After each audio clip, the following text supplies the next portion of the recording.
यहाँ हम जानने वाले हैं होब्स के राजनीतिक दर्शन के मुख्य तत्व। होब्स के राजनीतिक दर्शन के मुख्य तत्व कौन कौन से हैं? यांत्रिक, वैज्ञानिक व भौतिकवाद। होब्स का महत्व राजनीतिक दर्शन को एक वैज्ञानिक रूप प्रदान करने में है।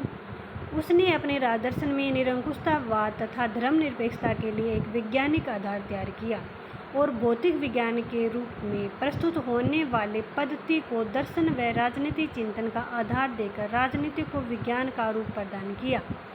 होब्स वस्तुतः वैज्ञानिक सिद्धांतों के आधार पर एक संपूर्ण दर्शन की रचना करना चाहता था। राजनीतिक दर्शन उसके इस संपूर्ण चिंतन का अंग मात्र था और उस संपूर्ण दर्शन को भौतिकवाद कहा गया। इसमें क्या कहा है होब्स ने? यानी होब्स का राजनीतिक दर्शन एक वैज्ञानिक रूप प्रदान करना चाहता था, यानी जो राजनीति चल रही थी उसको एक वैज्ञानिक ढंग से उस राजनीति को वह लागू करना चाहता था। उसने अपने राजदर्शन में निरंकुशतावाद तथा धर्मनिरपेक्षता के लिए एक वैज्ञानिक आधार तैयार किया।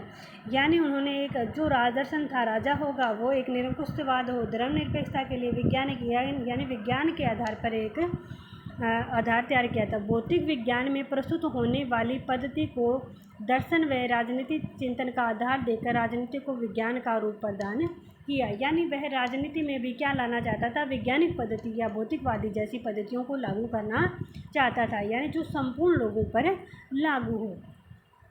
आगे है उग्र व्यक्तिवाद व मनोवैज्ञानिक अहंवाद। इसमें क्या है? इसका तात्पर्य है कि प्रत्येक व्यक्ति भावनात्मक या मनोवैज्ञानिक रूप से स्वार्थी होता है।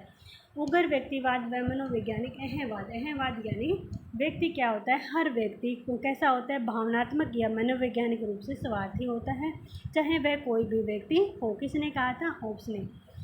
आगे इसका क्या कौन सा पॉइंट है देखते हैं हम। आगे है नाम रूपवाद। क्या है? नाम रूपवाद। इसे इंग्लिश में क्या कहते हैं हम? नोमिनलिज्म।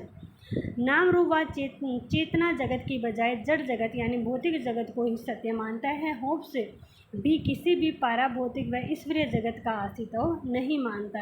यानी यह क्या कहता है कि चेतना जगत की बजाय जड़ जगत को सत्य मानता है। होब्स किसी भी पराभौतिक या ईश्वरीय शक्ति का अस्तित्व नहीं मानता, यानी धर्म के वो क्या था? बिल्कुल विरुद्ध था। कौन विरुद्ध था यहाँ पर? होब्स। आगे होब्स के उपयोगितावादियों बेंथम के तुल्य दार्शनिक अमूलवाद व फ्रांसीसी विश्वकोशकर्ताओं का वैज्ञानिक बुद्धिवाद है। सर फ्रेडरिक पालक अधिकतम लोगों के लिए अधिकतम हित के लिए उपयोगितावादियों ने लेवियथन की नाक में नकेल डाल दी है। ये किसने कहा था? सर फ्रेडरिक पालक। क्या कहता है? अधिकतम लोगों के लिए अधिकतम हित के लिए उपयोगितावादियों ने लेवियथन की नाक में नकेल डाल दी, यानी नाक डाल